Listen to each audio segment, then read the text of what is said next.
दोस्तों जियो financial service की बात करें तो क्वार्टर वन के बाद एक और अच्छी गुड न्यूज निकल के आ रही है। जियो फाइनेंशियल सर्विस को नई रेटिंग मिल गई है। कैसी रेटिंग है उसको समझने की कोशिश करेंगे। और आज बहुत ज़बरदस्त खरीदारी हुई है, यानी इस लेवल पे बड़े फंड हाउस ने जिस तरह से खरीदारी की है वो इशारा कर रहा है कि स्टॉक में एक बहुत ज़बरदस्त तेज़ी की संभावना बन रही है। और इसके पीछे वजह भी है। स्टॉक के अंदर तेज़ी भी इसलिए बनेगी क्योंकि बिजनेस धीरे धीरे शुरू होने लगा है, पटरी पे आने लगा है।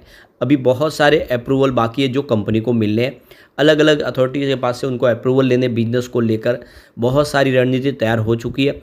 एक मजबूत मैनेजमेंट टीम भी तैयार हो चुकी है। अब जैसे कि नई शुरुआत हुई है तो रिजल्ट ऑलरेडी हमने पहले भी कहा है कि एक दो क्वार्टर के बाद में ही असली रिजल्ट हमारे सामने होगा, जब सारे बिजनेस शुरू हो जाएंगे। तो अभी थोड़ा सा उसमें ठहराव तो है, लेकिन ये एक डिप में खरीदारी का क्या वाकई में मौका है? क्या इस लेवल पे हमें खरीदारी करनी चाहिए? जानने की कोशिश करेंगे इस वीडियो के माध्यम से। लेकिन फ्रेंड, उससे पहले अगर आप पहली बार हमारे चैनल पे आए तो चैनल को सब्सक्राइब कर दीजिए, एक बेल आइकॉन दबा दीजिए ताकि जब भी नया वीडियो बने पहला नोटिफिकेशन आपको मिले। वीडियो पसंद आए तो लाइक से जरूर कीजिए। चलो फ्रेंड्स, वीडियो स्टार्ट करते हैं। मैं हूँ आपका दोस्त SP दवे और हमारे अपने चैनल ऑनलाइन कमाई में आपका बहुत बहुत स्वागत है। तो सबसे पहले जियो फाइनेंशियल सर्विस के कारोबार की बात कर ले तो स्टॉक की शुरुआत तो बिल्कुल फ्लैट हुई 338 पर, जो फ्राइडे की क्लोजिंग थी। परंतु इंट्राडे में 334 का लो भी बना, यानी स्टॉक के अंदर गिरावट हुई। लेकिन जिस तरह से बड़े फंड हाउस की खरीदारी शुरू हुई, स्टॉक ने एक दौड़ लगाई और 343 का हाई बना दिया और अंत में क्लोजिंग 341 पर रही, जहाँ पे मात्र 0.66% की ही तेज़ी थी। इसके पीछे वजह कि आज बाजार ने कोई खास साथ नहीं दिया, आज बाजार में बड़ी तेज़ी नहीं थी। अब इसकी परफॉर्मेंस देखें तो इस महीने की शुरुआत में स्टॉक 350 के आसपास था। 350 के आसपास जो स्टॉक था वो आप देख सकते हो कि थोड़ा सा रिजल्ट के बाद दबाव में आया और आप देखें नीचे भी आया। तो क्लियरली देख सकते हो कि स्टॉक 18 तारीख को 337 तक आ गया था। तो 337 से फिर पिछले दो ट्रेडिंग सेशन से इसने पॉजिटिव क्लोजिंग दी और स्टॉक अभी फिलहाल 343 तक पहुंच चुका है। अंत में क्लोजिंग 340 के आसपास जरूर हुई है, लेकिन स्टॉक फिर से 350 की तरफ बढ़ता हुआ दिखाई देगा। और इसके पीछे कुछ वजह भी है जिसको इस वीडियो के माध्यम से हम डिस्कस करने वाले हैं। अब यहाँ पे जो बड़ी गुड न्यूज़ निकल के आ रही है, जियो फाइनेंशियल सर्विस ने एक्सचेंज को जानकारी नोटिस के माध्यम से कि उनको केयर रेटिंग और क्रिशिल रेटिंग की तरफ से उनकी बैंक फैसिलिटीज़ के ऊपर नई रेटिंग दे दी गई है, जो काफ़ी शानदार है। अब रेटिंग एजेंसियाँ इस समय पूरा भरोसा करिए जियो फाइनेंशियल के बिजनेस पे। तो क्वार्टर वन के बाद यहाँ पे नई रेटिंग आ चुकी है।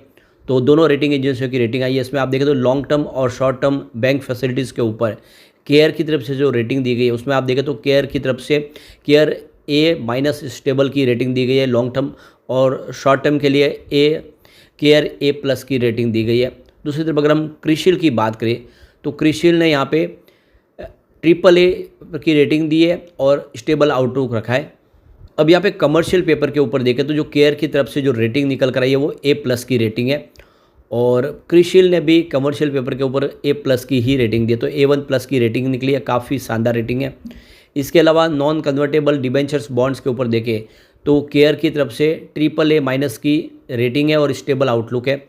इसके अलावा अगर आप देखें तो यहाँ पे क्रिशिल की तरफ से यहाँ पे AAA स्टेबल की रेटिंग दी गई है। तो बहुत ही बेहतर रेटिंग दी है क्रिशिल और यहाँ पे केयर रेटिंग की तरफ से, दोनों ने ही रेटिंग है वो काफ़ी अच्छी दी है। तो यहाँ पे देखो कंपनी के जो लॉन्ग टर्म और शॉर्ट टर्म बैंक फैसिलिटी है 4000 करोड़ रुपीज़ की, उसके ऊपर यहाँ पे काफ़ी अच्छी रेटिंग मिली है। इसके अलावा नॉन कन्वर्टेबल डिबेंचर्स बॉन्ड है जिनकी कीमत 4000 करोड़ के आसपास है, उसके ऊपर भी बहुत ही बेहतर रेटिंग मिली है। इसके अलावा कमर्शियल पेपर है 2000 करोड़ के ऊपर। तो इन सब के ऊपर दोनों रेटिंग एजेंसियों ने अपनी अपनी रेटिंग दे दी है, जो काफ़ी बेहतर है। अब यहाँ पे केयर रेटिंग की तरफ से जो रिज़ल्ट है उसको भी यहाँ पे इन्होंने डिस्कस किया है। तो देख लो कि JFSL का अगर रिजल्ट की बात करें तो मार्च 31 2023 में अगर आप देखें टोटल इनकम 44.8 करोड़ के आसपास थी, जो मार्च 2024 में बढ़ के 1854 करोड़ तक पहुंच गई। ज़बरदस्त जंप है, यहाँ पे क्लियरली दिख रहा है। PAT की बात करें प्रॉफिट आफ्टर टैक्स की तो 31.3 करोड़ के आसपास था 31 मार्च 2023 में, जो मार्च 2024 में 1004 करोड़ तक पहुँच गया। कई गुना ज़बरदस्त जंप है। टोटल एसेट की बात करें तो 1,14,929 करोड़ के आसपास थी मार्च 2023 में, जो मार्च 2024 में बढ़ के 1,44,863 करोड़ तक पहुंच गया।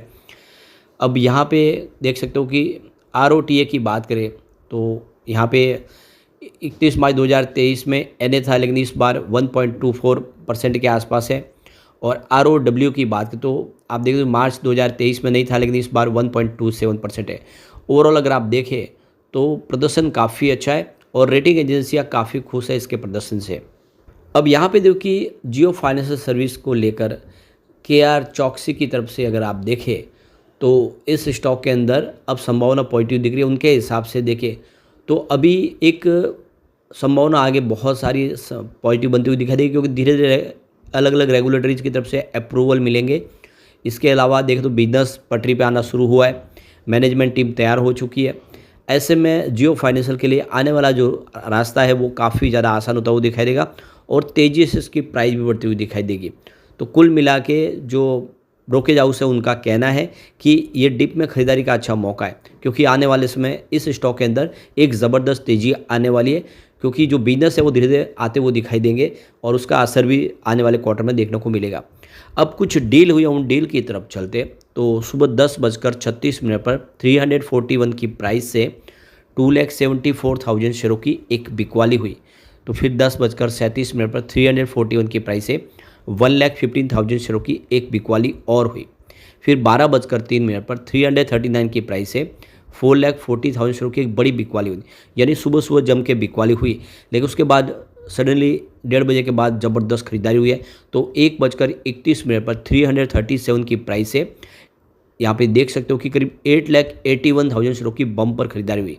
फिर 1:39 पर 337 की प्राइस से 8,84,000 शेयरों की एक बड़ी खरीदारी और हुई। तो फिर 1:42 पर 338 की प्राइस से 8,86,000 शेयरों की ज़बरदस्त खरीदारी और हुई।